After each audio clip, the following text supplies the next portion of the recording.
So, this is going to be a podcast on how you can overcome anxiety using different tools and methods to try and get over those things in your life which are stopping you when it comes to anxiety. And for years on end, I'd say for about 3 or 4 years, I was agoraphobic, and it was to the point where I was actually terrified of leaving the house. And at first, it started with just being uncomfortable at parties, uncomfortable in different situations, uncomfortable meeting people at different areas like pubs and anything that was social, any group or meeting, it would terrify the hell out of me. It would scare me to the point of having anxiety attacks. And anyone which has ever had an anxiety attack is nothing to laugh about. It's something that's very serious, and it's something which you can't escape from just by positive thinking, just by happy thoughts. But it can be changed by changing your perspective. And that's something I've actually learned over the years. And different people need different tools for different answers because not every single problem is the same, because every problem you have comes from different causes, and everyone has different causes. But what I can do is give you different perspectives on how to kind of overcome that fear, because I'm sure we all have something in common, and that's something I want to work on and try and help people with. So what I want to try and get at is basically I had this for 3 or 4 years to the point where I couldn't go out. And what I started doing is I started going out. I started meeting people and even asking people for a time, even being in a crowded public area such as a shopping center, such as somewhere like a party, anywhere we had amount of people, without even talking to people, I felt uncomfortable. Even waiting in coffee lines at coffee stores and just to get something at a grocery store ended up making me anxious. So what happened is that I started using these kind of methods and tools that psychology call it's graded exposure, which is slowly exposing yourself to a problem or situation, which will help you get you more comfortable and used to over a period of time. So the way I did this is that for the first week or 2 weeks or 3 weeks, 3 weeks for me, I went out and I just asked the people the time, asked people a direction, asked people different things like, how to get somewhere. And that ended up making me a little bit more confident. But I need something to push myself. And some people have different levels of social anxiety, so yours might not be that bad. Anyway, what happened is that I just started talking to people when it comes to everyday situations, such as going shopping, such as buying something. And when I was in line, I was just waiting for an opportunity just to make conversation with someone behind me, in front of me, like how's your day going, even if it wasn't too deep. So what happened is the thing is that all fear comes from insecurity, what I believe, after years of facing my fears and my demons. So what happened is that I just started talking to anyone I can, and the fear of social anxiety is the insecurity of what people will think of you on one level or another.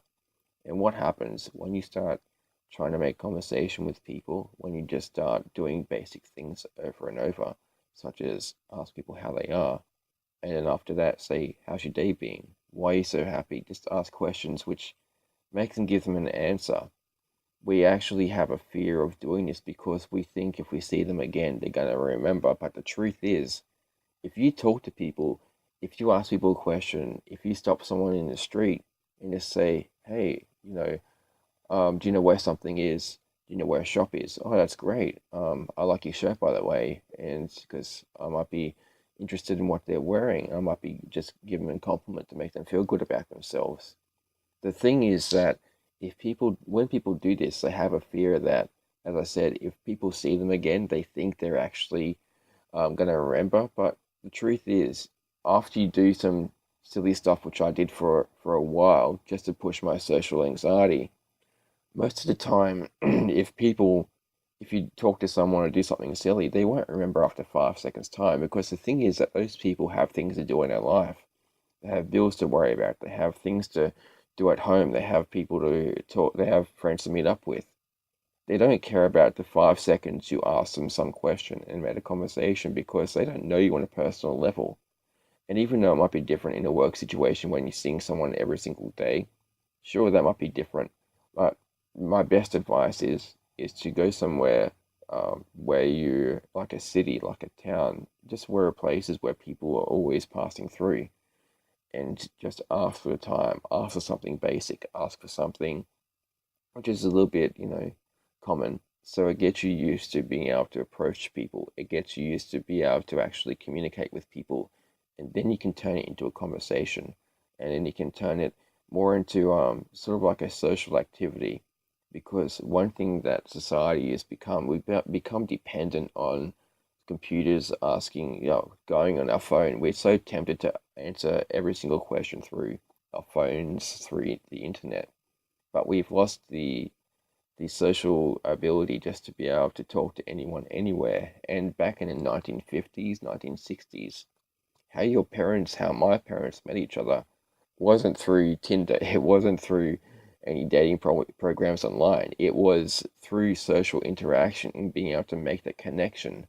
And that's the thing I want to end up showing you is how to make a connection with people, how to make people feel comfortable around you, and how what you should actually do to be a little bit more socially congruent to who you are. And a lot of people are so scared about what they're going to be saying, what they're going to be doing, that it actually stops them, it inhibits them from showing people who they really are and showing them that beauty of the true personality they have, rather than hiding behind all these fears and worries and anxieties of what people think about them. So basically, is that to sum up, you should be going out at least 2 or 3 times a week.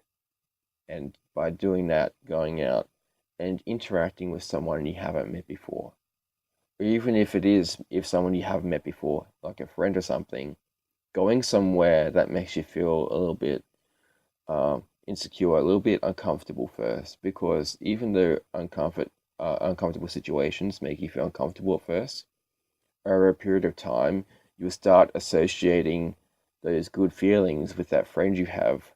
And every time you go there, it will start making you feel more comfortable. And that's the thing, is that all fear, all psychology is basically association. The emotional hold you have on the place or the person you're around.